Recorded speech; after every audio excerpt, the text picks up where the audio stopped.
역사를 보면은 이 수많은 전쟁이 있었습니다. 기독교 문화권과 이슬람 문화권이 이 충돌했던 십자군 전쟁, 또 가톨릭과 개신교가 싸웠던 이 프랑스 위근호 전쟁, 종교 전쟁, 또 이스라엘과 아랍 국가들 사이에 일어났던 중동 전쟁, 또 3년 반이 넘게 지금까지도 계속되고 있는 러시아 우크라이나 전쟁이 대표적으로 그렇습니다. 우리가 살고 있는 이 한반도에서도 이 고려시대 때 대몽항쟁, 또 조선시대 때의 임진왜란, 그리고 75년 전 한국전쟁이 일어났었죠. 전쟁이 아예 없는 게, 일어나지 않는 게 가장 좋겠지만 그 전쟁을 대비하고 평화를 위해서는 이 치열한 준비와 전략이 필요합니다. 군인이 군복과 무기, 전투, 장비를 갖추고 이 전쟁터에 나가야 하듯이 우리의 신앙생활도 이 생명을 걸고 영적 전투에 임해야 하는 것입니다. 그 사도 바울은 우리의 신앙생활을 이 영적 전쟁으로 비유했고 우리에게 하나님의 전신갑주를 입어야 한다고 말했습니다. 이 영적 전쟁은 우리 눈에 보이지는 않지만 실제로 우리가 경험하고 있고 그 전쟁터 한가운데 우리는 서 있습니다. 그렇다면 그리스도인 된 우리가 어떻게 그 영적 전쟁에서 이길 수 있을까요? 오늘 말씀을 통해서 함께 살펴보고자 합니다. 이 오늘의 본문이 이 에베소서는 이 사도 바울이 이 로마 감옥에서 기록한 옥중 서신으로 이 에베소 교회 사람들을 비롯한 기독교인들을 대상으로 신앙의 정체성과 교회의 의미를 강조한 편지입니다. 이 에베소는 이 고대 소아시아의 이 무역과 상업의 중심지로 이 다양한 문화와 종교가 혼합된 도시였습니다. 또 부유했지만 아르테미스, 즉 아데미 신전과 같은 우상 숭배가 만연해 있던 곳이기도 하였죠. 또한 영적으로도 마술과 점술, 주술이나 부적 등 이 영적인 혼합주의가 성행해 있었던 도시이기도 했습니다. 이 사도행전 19장을 보면 이 에베소가 처음 등장합니다.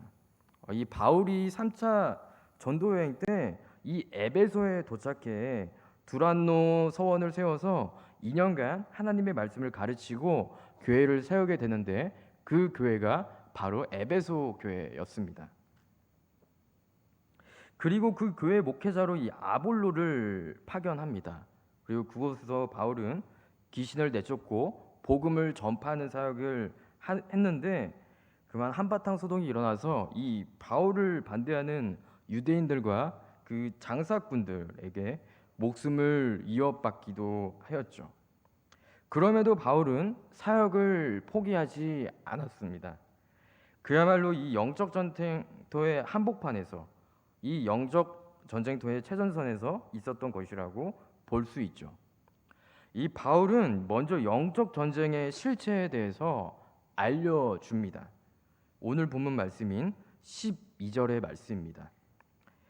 우리의 씨름은 혈과 육에 대한 것이 아니요 통치자들과 권세들과 어두움의 세상 주관자들과 하늘에 있는 악의 영들을 상대함이라. 아멘. 우리의 싸움이 눈에 보이는 것이 아니라는 것입니다. 나를 힘들게 하는 부모님, 또 배우자, 형제자매, 직장 상사, 자녀 또는 교회 성도가 아니라는 것입니다. 우리가 인간관계의 문제를 겪을 때 그 문제 배후에는 보이지 않는 영적 세력이 있습니다.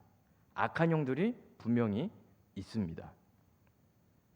여러분, 사탄은 지금도 우는 사자처럼 삼킬차를 찾고 있습니다. 그 먹잇감을 노리고 있습니다. 교회를 무너뜨리고 가정을 깨뜨리려 하고 또 성도의 믿음을 흔들려고 온갖 관계를 사용합니다. 그래서 우리는 단순히 문제의 상황이나 환경만을 바라봐서는 안 됩니다. 이 갈등의 이면에, 문제의 이면 속에 있는 이 영적 전쟁의 세계를 봐야 합니다. 영적인 눈으로 바라봐야 하는 것입니다. 영의 시각으로 해석할 수 있어야 합니다. 지금 우리 삶의 문제를 단순히 사람의 문제로만 보지 말아야 할 것이 아니라 그 믿음의 눈으로 믿음의 문제를 바라봐야 한다는 것입니다. 그래야 영적 전쟁에서 우리는 올바르게 싸울 수 있습니다. 만약 우리에게 영적인 눈이 없다면 우리는 미움과 증오, 시기와 질투, 또 분노와 원망 등의 감정에 사로잡혀서 사탄에게 이끌려 죄를 지을 수밖에 없을 것입니다. 그래서 우리는 더 깨어 있어야 합니다. 영적으로 깨어 있어야 우리가 영적 전쟁에서 승리할 수 있습니다. 우리는 근데 영적인 공격을 받고 살아갑니다. 하나님의 말씀을 지키고 예수님과 동행하며 성령님을 의지하며 살겠다고 마음을 먹지만 사탄은 그런 우리를 가만히 절대로 내버려 두질 않습니다. 하나님과 멀어지게 만듭니다. 그래서 매일매일이 영적 전쟁이다라고 우리가 말하지 않습니까?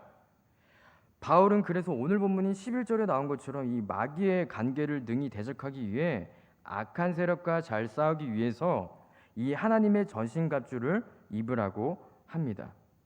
여기서 이 관계는 남을 해칠 마음으로 몰래 꾸미는 꾀나 속임수를 의미합니다.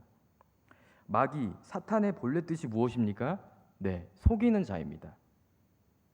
사탄이 일하는 수단이나 방법을 우리는 볼 수 없고 알 수 없습니다. 단지 그것으로 이루어진 일만 볼 수 있을 뿐입니다. 악은 우리가 볼 수 없는 방법 안에 숨어 있습니다. 우리 눈에 보이지 않는 것이죠. 예를 들면 이 남의 돈을 가로채려는 그런 사기꾼들이 그러하고 이단 사이비들이 그러합니다. 처음에는 선한 의도로 다가옵니다. 수익을 얻게 해주겠다. 돈을 벌게 해줄게. 또 여기 그 좋은 모임이 있는데 여기에 함께 가자 라고 친근감으로 이렇게 다가옵니다. 그렇게 접근해오죠. 하지만 그들은 자신의 이득을 취하기 위해서 온갖 수단과 방법을 가리질 않습니다. 자신들의 이득과 목적을 위해서라면 악한 짓도 아무렇지 않게 하는 것입니다. 즉 죄를 죄로 여기지 않는 것이죠. 바울이 말하는 통치자들과 권세들이 바로 이런 종류의 악입니다. 그러나 하나님께서는 분명히 말씀하셨죠. 한 번 죽는 것은 사람에게 정해진 것이고 그 후에는 심판이 있을 것이라고 하셨습니다. 주님께서 이미 악한 세력, 이 사탄의 권세와의 싸움에서 승리하셨기 때문에 우리는 그런 악인들을 두려워하거나 위축될 필요가 없습니다. 하나님을 의지하며 담대하게 믿음으로 나아가면 되는 것입니다. 바울은 이어서 이 하나님의 전신갑주를 취하라고 말합니다. 오늘 본문인 13절의 말씀입니다. 이 말씀을 제가 읽겠습니다. 그러므로 하나님의 전신갑주를 취하라. 이는 악한 날에 너희가 능히 대적하고 모든 일을 행한 후에 서기 위함이라. 전신갑주, 이 전신갑주란 하나님이 이미 마련해 주신 이 방어와 공격의 장비입니다. 군인이 전투복을 입듯이 성도는 반드시 이 하나님의 갑주를 입어야 합니다. 전쟁터를 나가는데 이 장비를 착용하지 않고 갖추지 않으면 위험합니다. 죽음을 자초하는 것과 같은 것이죠. 그래서 신앙생활은 전투와도 같습니다. 방심하면 쓰러지고 무장하면 승리합니다. 여러분 한국의 역사를 봐도 그러하지 않았습니까?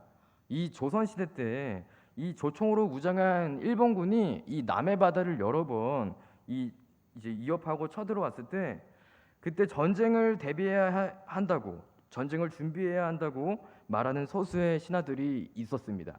그러나 왕과 조정이 이것을 무시해서 결국 임진왜란이 터졌습니다.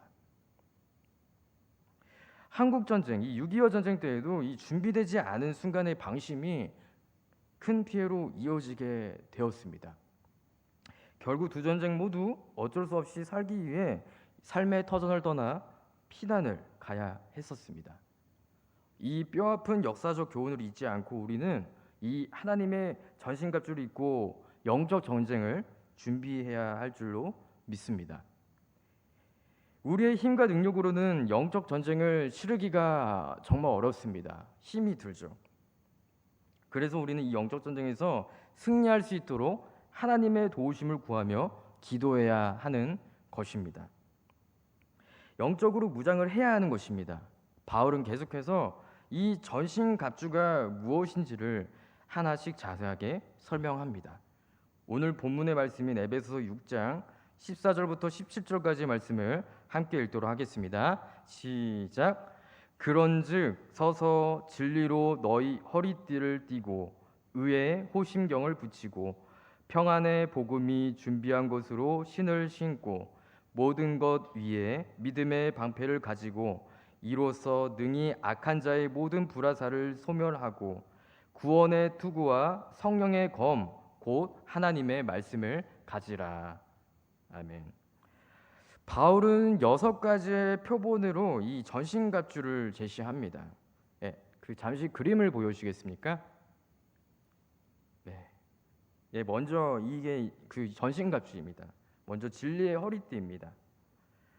여러분, 이 허리는 우리 몸에 있어서 이 힘의 중심 역할을 해주는 신체 부위입니다. 진리로 허리를 동여매지 않으면 우리는 쉽게 흔들릴 수밖에 없습니다.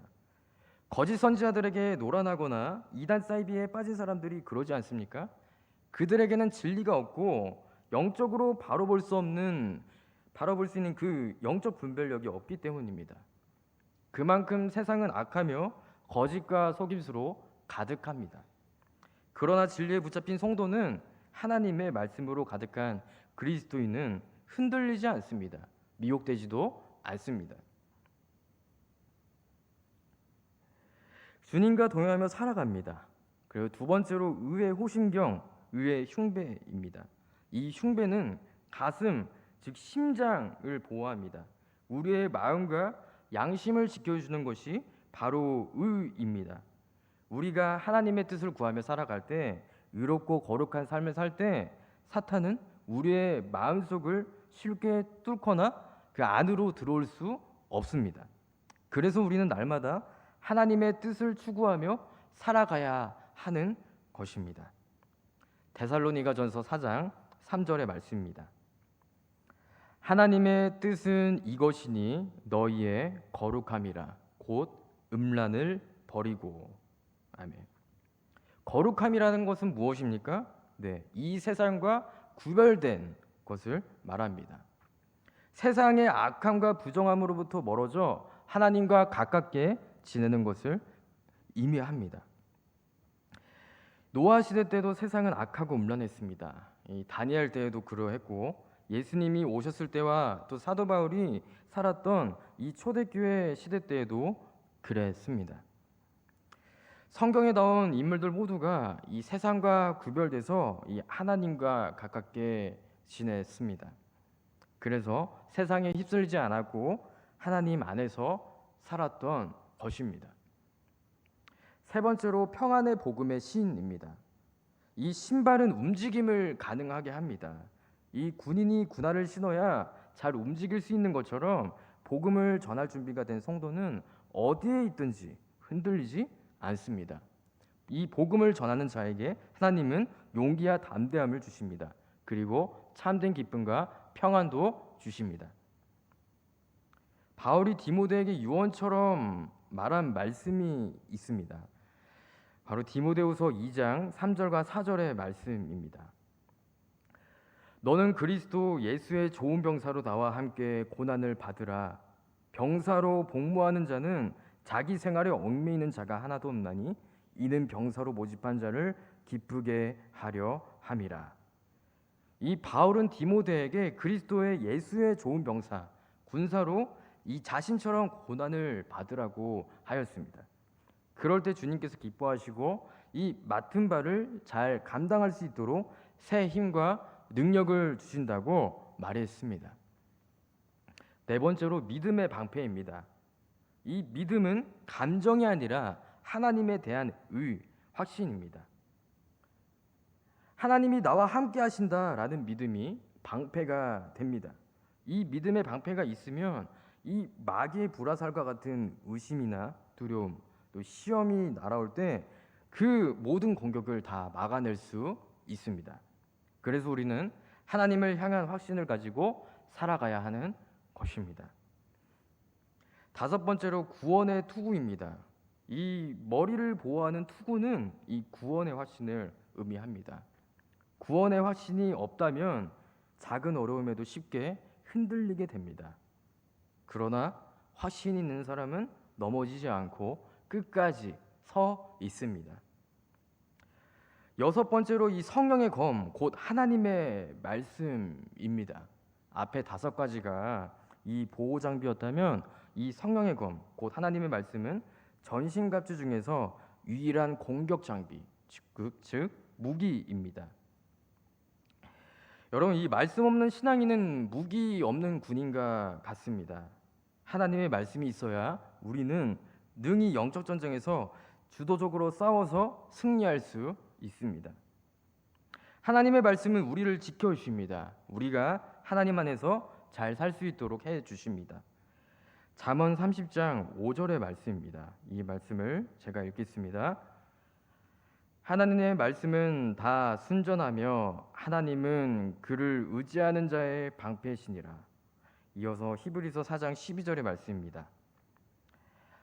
하나님의 말씀은 살아있고 활력이 있어 좌우의 날선 어떤 검보다도 예리하여 혼과 영과 및 관절과 골수를 찔러 쪼개기까지 하며 또 마음의 생각과 뜻을 판단하나니. 아멘. 하나님의 말씀은 살아있고 강한 힘이 있습니다. 그리고 또 방패와 같아서 안전합니다. 또한 세상 어떤 칼보다 날카롭고 사람의 마음을 꿰뚫습니다. 사람의 마음속에 품은 생각과 의향도 하나님의 말씀 앞에서는 다 드러나게 되어 있습니다.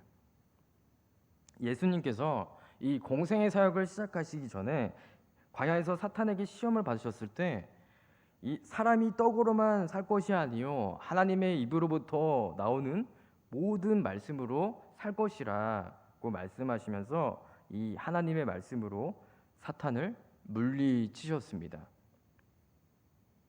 그리고 이 사탄의 시험에서 승리하셨죠. 우리에게 하나님의 말씀이 있으면 우리는 사탄과 악한 영들과의 영적 전쟁에서 승리할 수 있습니다. 네, 이길 수 있습니다. 7년 전에 이 소천하셨던 고 유진 피터슨 목사님께서 쓰셨던 책인 이 부활을 살라라는 책에서 유진 피터슨 목사님은 이렇게 말했습니다. 바울은 우리에게 이 삶을 대표하는 6가지 표본을 제시한다. 진리와 의, 평안, 믿음, 구원, 하나님의 말씀이 그것이다. 우리는 이 6단어 모두가 길이요, 진리요, 생명이시며 자기 목숨을 많은 사람의 대속물로 주신 예수님 안에 육화되었음을 알게 된다. 그렇습니다. 예수님께서 이것들을 다 가지고 계시고 우리가 예수님 안에 거할 때 우리는 진리와 의를 가질 수 있고 참된 평안과 굳센 믿음, 또 구원과 하나님의 말씀을 누리면서 살 수 있습니다. 이 바울이 오늘 본문에서 사용한 이 6가지 군사적인 은유는 악한 세력의 위협에 대한 지각을 더 날카롭게 해주고 빛과 어둠, 하나님과 사탄 사이의 전투가 얼마나 긴박한지를 더욱 분명히 보여줍니다. 이것은 마치 요한계시록 12장에 나와 있는 것처럼 하늘에서 일어난 전쟁을 말합니다.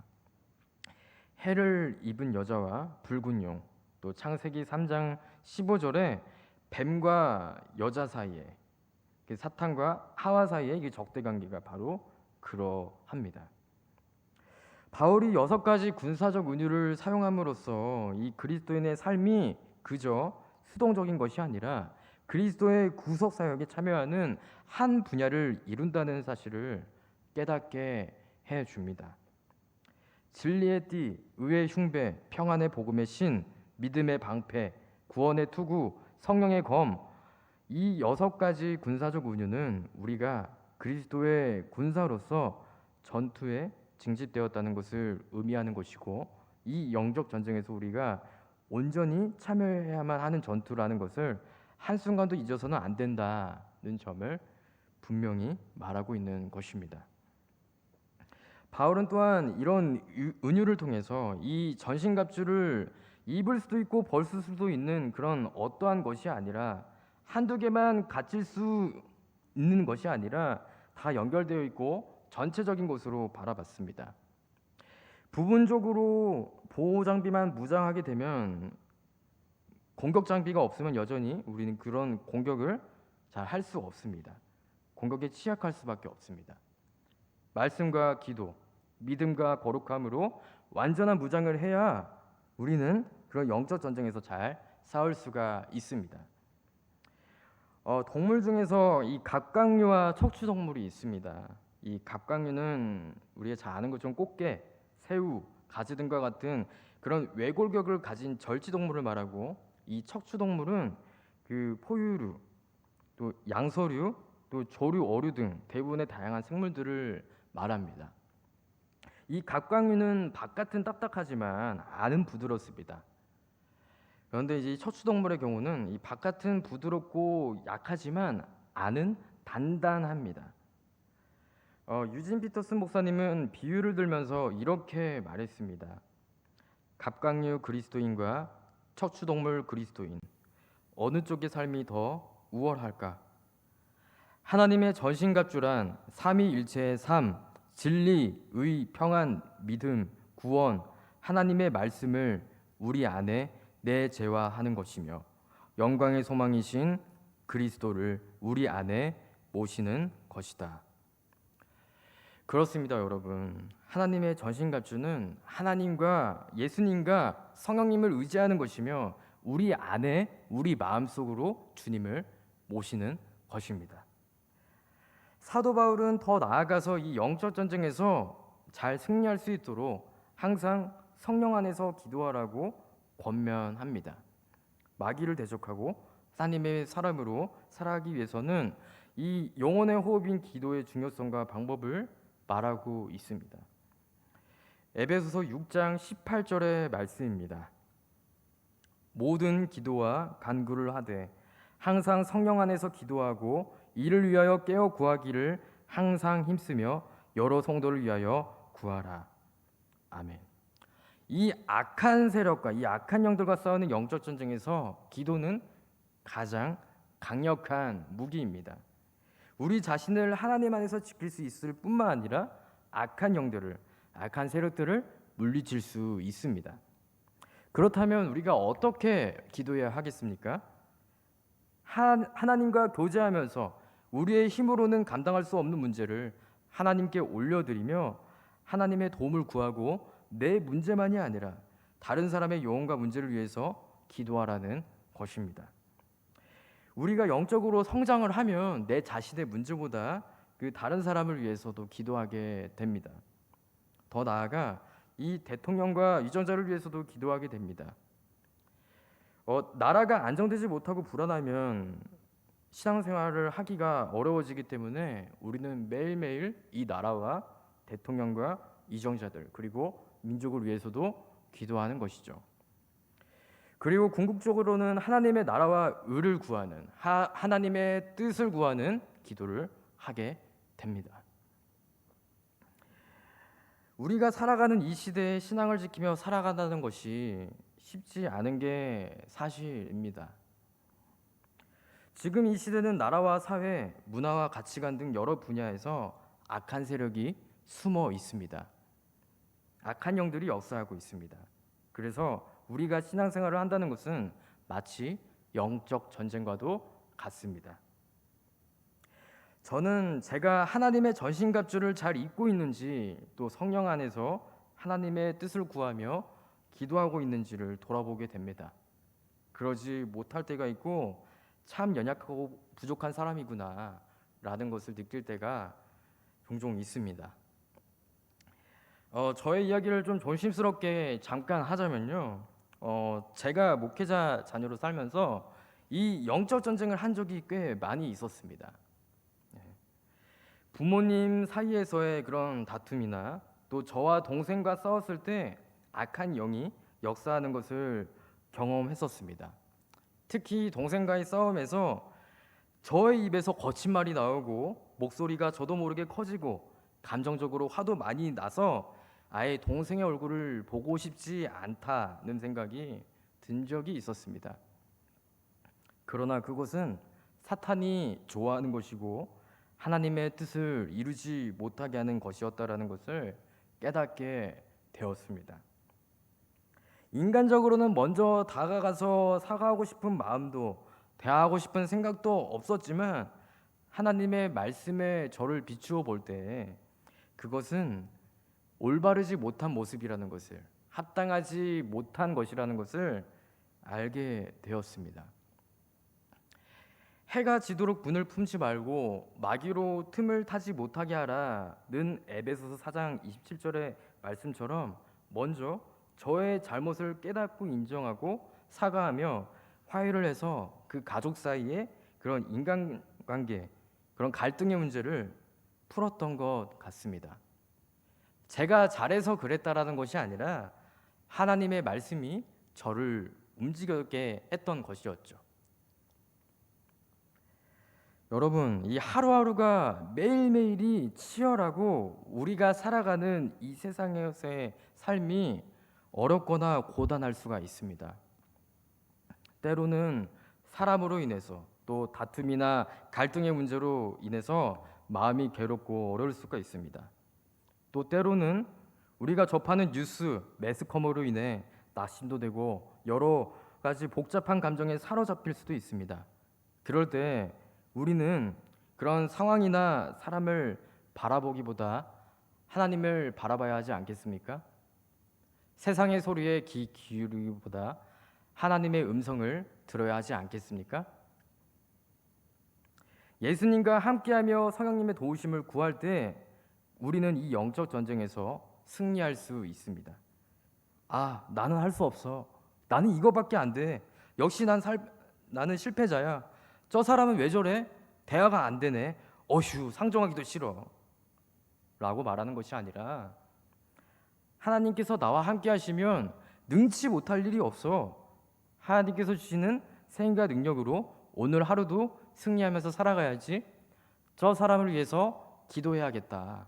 라고 고백하는 저와 여러분들이 되시기를 바랍니다. 제가 좋아하는 말씀이 하나 있습니다. 이사야 40장 31절의 말씀인데요. 이 마지막 말씀을 제가 읽겠습니다. 오직 여호와를 앙망하는 자는 새 힘을 얻으리니 독수리가 날개치며 올라감 같을 것이요 다른 박질하여도 곤비하지 아니하겠고 걸어가도 피곤하지 아니하리로다. 아멘. 이 말씀은요, 이제 제가 예전에 군 생활을 했을 때 또 힘든 시기를 보냈을 때 붙들었었던 말씀입니다. 그때 주님께서 감당할 수 있는 힘과 체력을 주심을 경험했습니다. 사랑하는 아름다운 교회 성도님들 여러분, 이제 말씀을 마무리하겠습니다. 우리는 영적 전쟁과 같은 삶을 살고 있습니다. 그러나 두려워할 필요가 없습니다.